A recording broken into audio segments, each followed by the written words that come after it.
ओम शांति। 17 अक्टूबर 1987 की अव्यक्त मुरली।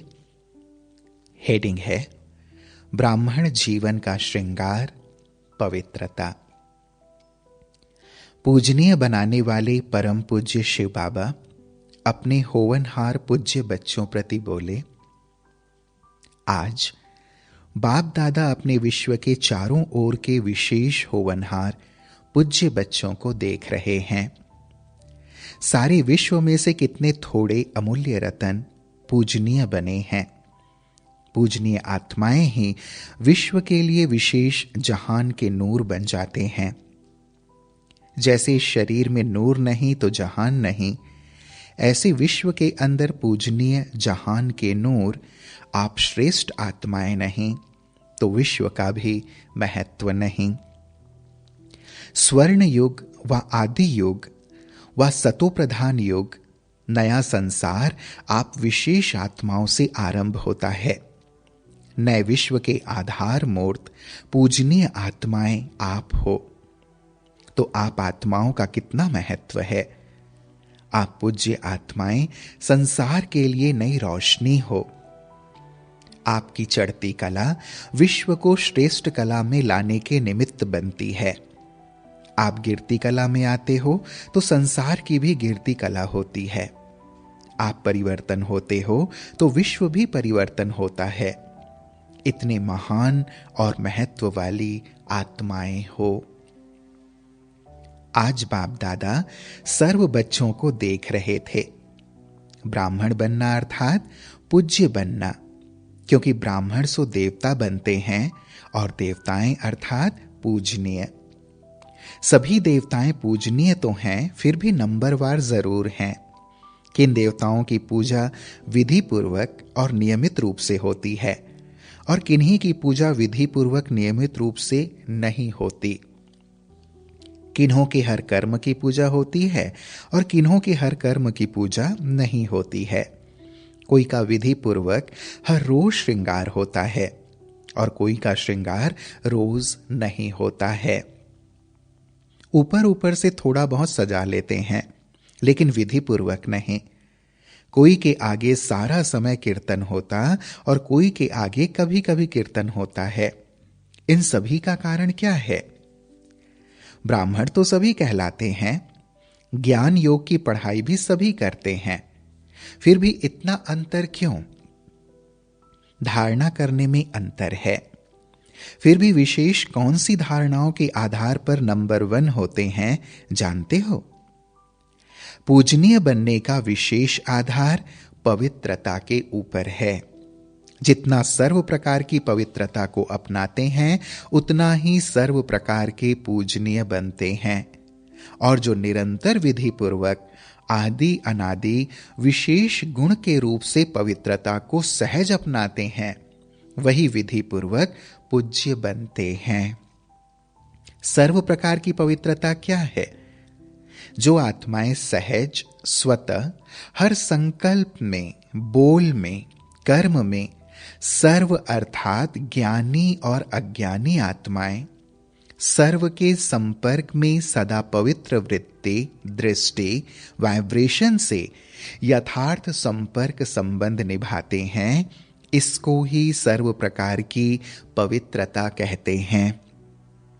स्वप्न में भी स्वयं के प्रति या अन्य कोई आत्मा के प्रति सर्व प्रकार की पवित्रता में से कोई कमी ना हो। मानो स्वप्न में भी ब्रह्मचर्य खंडित होता है। वह किसी आत्मा के प्रति किसी भी प्रकार की ईर्ष्या, आवेशता के वश कर्म होता या बोल निकलता है, क्रोध के अंश रूप में भी व्यवहार होता है, तो इसको भी पवित्रता का खंडन माना जाएगा। सोचो, जब स्वप्न का भी प्रभाव पड़ता है तो साकार में किए हुए कर्म का कितना प्रभाव पड़ता होगा। इसलिए खंडित मूर्ति कभी पूजनीय नहीं होती। खंडित मूर्तियां मंदिरों में नहीं रहती, आजकल के म्यूजियम में रहती हैं। वहां भक्त नहीं आते, सिर्फ यही गायन होता है कि बहुत पुरानी मूर्तियां हैं। बस उन्होंने स्थूल अंगों के खंडित को खंडित कह दिया है, लेकिन वास्तव में किसी भी प्रकार की पवित्रता में खंडन होता है तो वह पूज्य पद से खंडित हो जाते हैं। ऐसे चारों प्रकार की पवित्रता में खंडन होता है तो वह पूज्य पद से खंडित हो जाते हैं। ऐसे चारों प्रकार की पवित्रता विधि पूर्वक है तो पूजा भी विधि पूर्वक होती है। मन, वाणी, कर्म, कर्म में संबंध संपर्क आ जाता है और स्वप्न में भी पवित्रता, इसको कहते हैं संपूर्ण पवित्रता। कई बच्चे अलबेलेपन में आने के कारण चाहे बड़ों को चाहे छोटों को इस बात में चलाने की कोशिश करते हैं कि मेरा भाव बहुत अच्छा है लेकिन बोल निकल गया, वह मेरी एम ऐसी नहीं थी लेकिन हो गया, या कहते हैं कि हंसी मजाक में कह दिया अथवा कर लिया। यह भी चलाना है, इसलिए पूजा भी चलाने जैसी होती है। यह अलबेलापन संपूर्ण पूज्य स्थिति को नंबर वार में ले आता है। यह भी अपवित्रता के खाते में जमा होता है। सुनाया ना, पूज्य पवित्र आत्माओं की निशानी यही है, उन्हों की चारों प्रकार की पवित्रता स्वाभाविक, सहज और सदा होगी।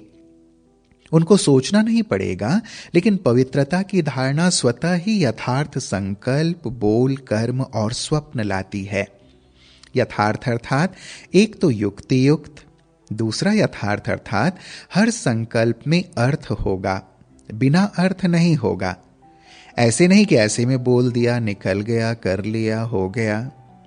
ऐसी पवित्र आत्मा सदा हर कर्म में अर्थात दिनचर्या के हर कर्म में यथार्थ युक्ति युक्त रहती है। इसलिए पूजा भी उनके हर कर्म की होती है, अर्थात पूरी दिनचर्या की होती है। उठने से लेकर सोने तक भिन्न भिन्न कर्म के दर्शन होते हैं।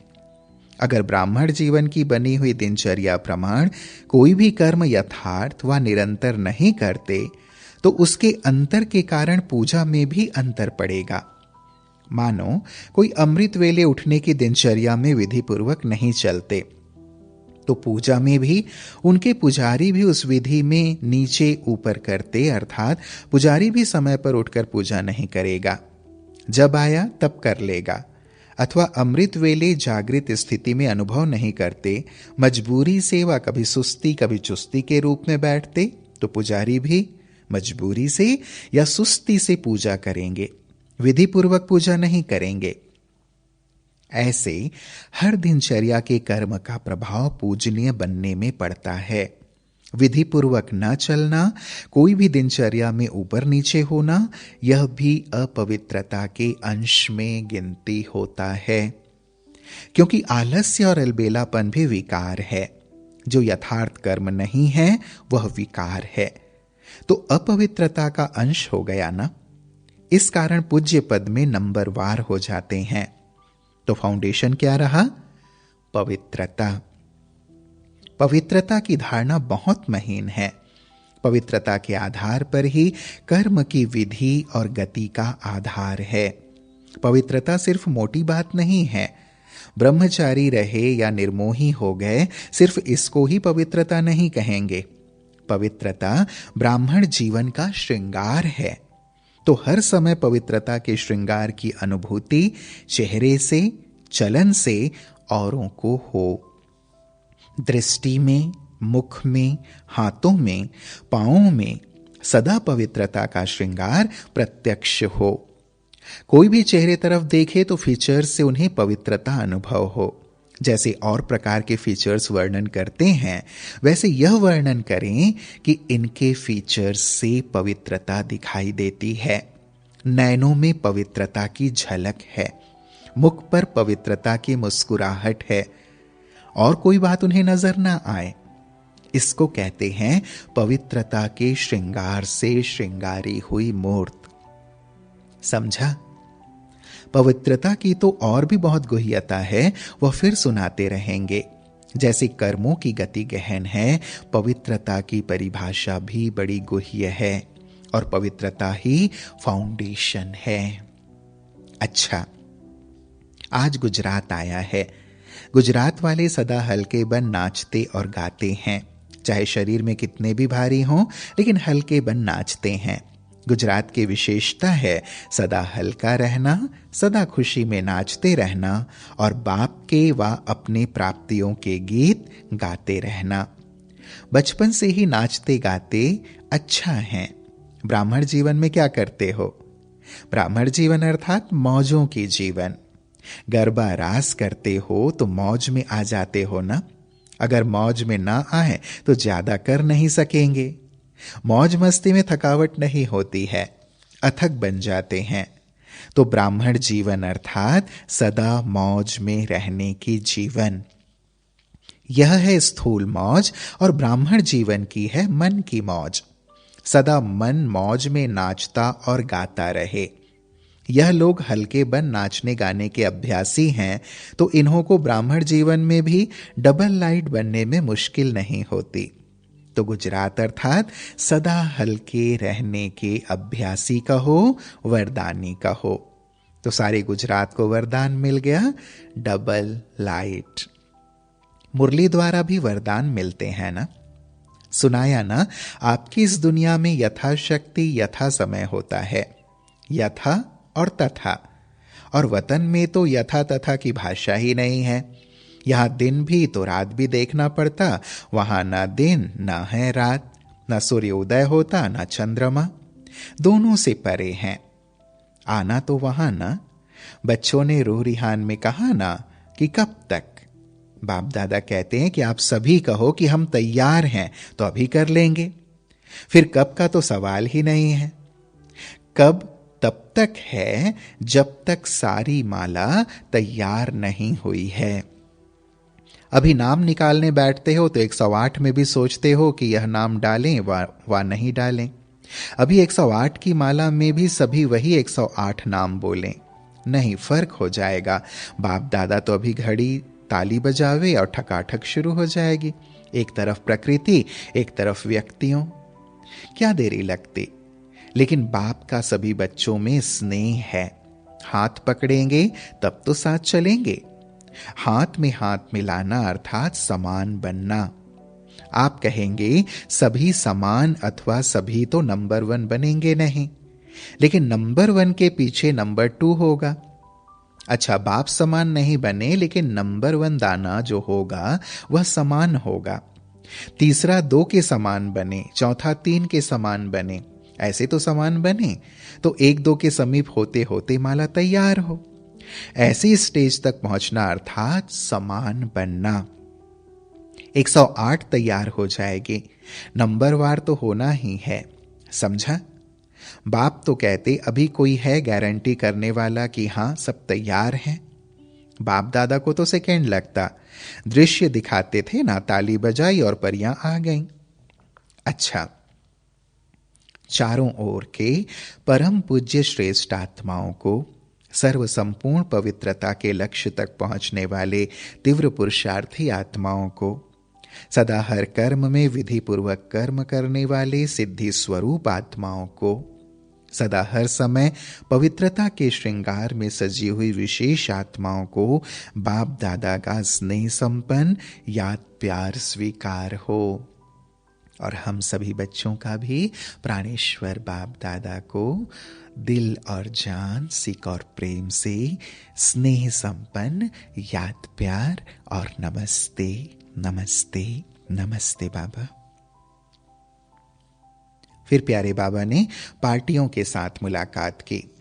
पहली पार्टी, विश्व में सबसे ज्यादा श्रेष्ठ भाग्यवान अपने को समझते हो? सारा विश्व जिस श्रेष्ठ भाग्य के लिए पुकार रहा है कि हमारा भाग्य खुल जाए, आपका भाग्य तो खुल गया। इससे बड़ी खुशी की बात और क्या होगी। भाग्य विधाता ही हमारा बाप है, ऐसा नशा है ना। जिसका नाम ही भाग्य विधाता है, उसका भाग्य क्या होगा। इससे बड़ा भाग्य कोई हो सकता है? तो सदा यह खुशी रहे कि भाग्य तो हमारा जन्म सिद्ध अधिकार हो गया। बाप के पास जो भी प्रॉपर्टी होती है, बच्चे उसके अधिकारी होते हैं। तो भाग्य विधाता के पास क्या है? भाग्य का खजाना। उस खजाने पर आपका अधिकार हो गया। तो सदैव वाह मेरा भाग्य और भाग्य विधाता बाप, यही गीत गाते खुशी में उड़ते रहो। जिसका इतना श्रेष्ठ भाग्य हो गया उसको और क्या चाहिए? भाग्य में सब कुछ आ गया। भाग्यवान के पास तन मन धन जन सब कुछ होता है। श्रेष्ठ भाग्य अर्थात अप्राप्त कोई वस्तु नहीं। कोई अप्राप्ति है? मकान अच्छा चाहिए, कार अच्छी चाहिए? नहीं। जिसको मन की खुशी मिल गई उसे सर्व प्राप्तियां हो गईं। कार तो क्या, लेकिन कारून का खजाना मिल गया। कोई अप्राप्त वस्तु है ही नहीं। ऐसे भाग्यवान हो। विनाशी इच्छा क्या करेंगे? जो आज है कल है ही नहीं, उसकी इच्छा क्या रखेंगे? इसलिए सदा अविनाशी खजाने की खुशियों में रहो, जो अब भी है और साथ में भी चलेगा। यह मकान, कार व पैसे साथ नहीं चलेंगे, लेकिन यह अविनाशी खजाना अनेक जन्म साथ रहेगा। कोई छीन नहीं सकता, कोई लूट नहीं सकता। स्वयं भी अमर बन गए और खजाने भी अविनाशी मिल गए। जन्म जन्म यह श्रेष्ठ प्रारब्ध साथ रहेगी। कितना बड़ा भाग्य है। जहां कोई इच्छा नहीं, इच्छा मात्रम अविद्या है। ऐसा श्रेष्ठ भाग्य भाग्य विधाता बाप द्वारा प्राप्त हो गया। दूसरी पार्टी, अपने को बाप के समीप रहने वाली श्रेष्ठ आत्माएं अनुभव करते हो? बाप के बन गए, यह खुशी सदा रहती है। दुख की दुनिया से निकल सुख के संसार में आ गए। दुनिया दुख में चिल्ला रही है और आप सुख के संसार में सुख के झूले में झूल रहे हो। कितना अंतर है। दुनिया ढूंढ रही है और आप मिलन मना रहे हो। तो सदा अपनी सर्व प्राप्तियों को देख हर्षित रहो। क्या क्या मिला है उसकी लिस्ट निकालो तो बहुत लंबी लिस्ट हो जाएगी। क्या क्या मिला? तन में खुशी मिली तो तन की खुशी तंदुरुस्ती है। मन में शांति मिली तो शांति मन की विशेषता है। और धन में इतनी शक्ति आई जो दाल रोटी 36 प्रकार के समान अनुभव हो। ईश्वरीय याद में दाल रोटी भी कितनी श्रेष्ठ लगती है। दुनिया के 36 प्रकार हों और आपकी दाल रोटी हो तो श्रेष्ठ क्या लगेगा? दाल रोटी अच्छी है ना, क्योंकि प्रसाद है ना। जब भोजन बनाते हो तो याद में बनाते हो, याद में खाते हो तो प्रसाद हो गया। प्रसाद का महत्व होता है। आप सभी रोज प्रसाद खाते हो। प्रसाद में कितनी शक्ति होती है? तो तन मन धन सभी में शक्ति आ गई। इसलिए कहते हैं अप्राप्त नहीं कोई वस्तु ब्राह्मणों के खजाने में। तो सदा इन प्राप्तियों को सामने रख खुश रहो, हर्षित रहो। अच्छा, फिर तीसरी पार्टी, अपने को संगम युगी श्रेष्ठ आत्माएं अनुभव करते हो? ब्राह्मणों को सदा ऊंचे ते ऊंची चोटी पर दिखाते हैं। चोटी का अर्थ ही है ऊंचा। तो संगम योगी अर्थात ऊंचे ते ऊंची आत्माएं। जैसे बाप ऊंचे ते ऊंचा गाया हुआ है, ऐसे बच्चे भी ऊंचे और संगम युग भी ऊंचा है। सारी कल्प में संगम युग जैसा ऊंचा कोई युग नहीं है, क्योंकि इस युग में ही बाप और बच्चों का मिलन होता है।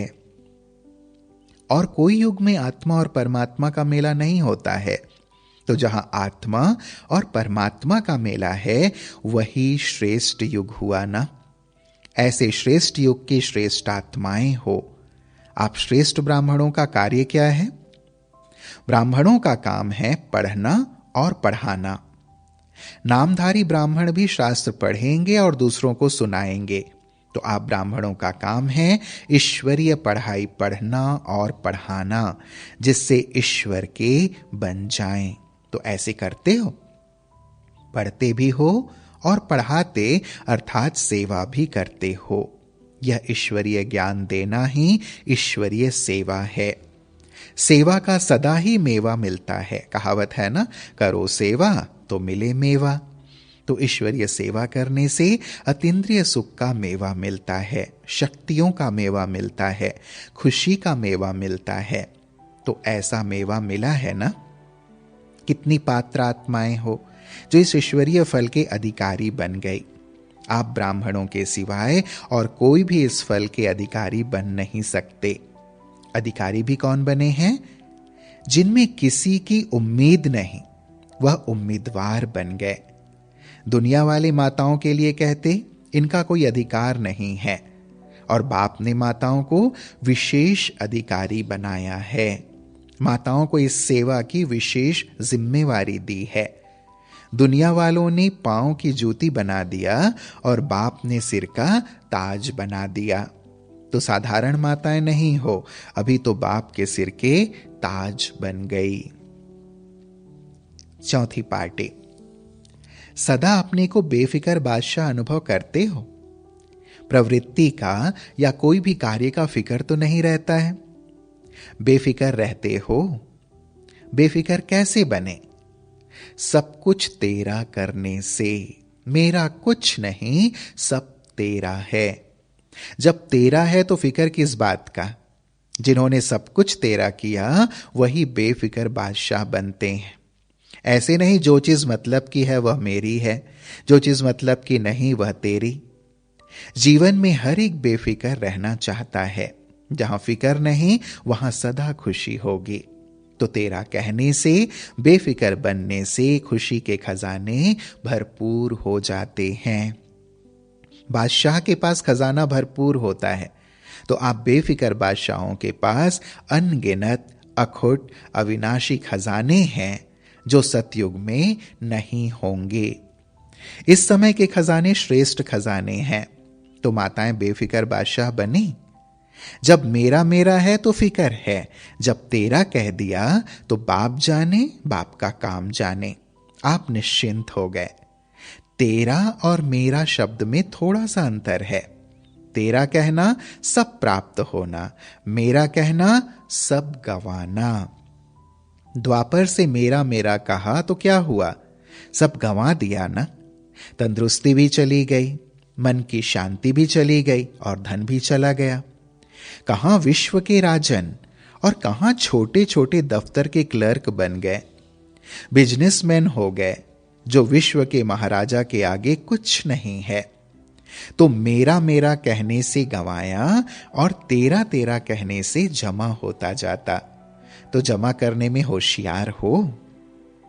माताएं एक एक पैसा इकट्ठा करके जमा करती हैं।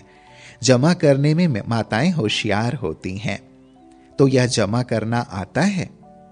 यहां खर्च करना भी खर्च नहीं है, जमा करना है। जितना खर्चा करते हो अर्थात दूसरों को देते हो, उतना पदम गुणा होता है। एक देना और पदम लेना। अच्छा, पांचवी पार्टी, सदा याद और सेवा के बैलेंस से बाप की ब्लेसिंग अनुभव करते हो। जहां याद और सेवा का बैलेंस है अर्थात समानता है, वहां बाप की विशेष मदद अनुभव होती है। तो मदद ही आशीर्वाद है, क्योंकि बाप दादा और अन्य आत्माओं के माफिक आशीर्वाद नहीं देते हैं। बाप तो है ही अशरीरी, तो बाप दादा की आशीर्वाद है सहज स्वतः मदद मिलना, जिससे जो असंभव बात हो वह संभव हो जाए। यही मदद अर्थात आशीर्वाद है। लौकिक गुरुओं के पास भी आशीर्वाद के लिए जाते हैं, तो जो असंभव बात होती वह अगर संभव हो जाती तो समझते हैं यह गुरु की आशीर्वाद है। तो बाप भी असंभव से संभव कर दिखाते हैं। दुनिया वाले जिन बातों को असंभव समझते हैं उन्हीं बातों को आप सहज समझते हो। तो यही आशीर्वाद है। एक कदम उठाते हो और पद्मों की कमाई जमा हो जाती है। तो यह आशीर्वाद हुई ना। तो ऐसे बाप की व सद्गुरु की आशीर्वाद के पात्र आत्माएं हो। दुनिया वाले पुकारते रहते हैं और आप प्राप्ति स्वरूप बन गए। अच्छा, ओम शांति।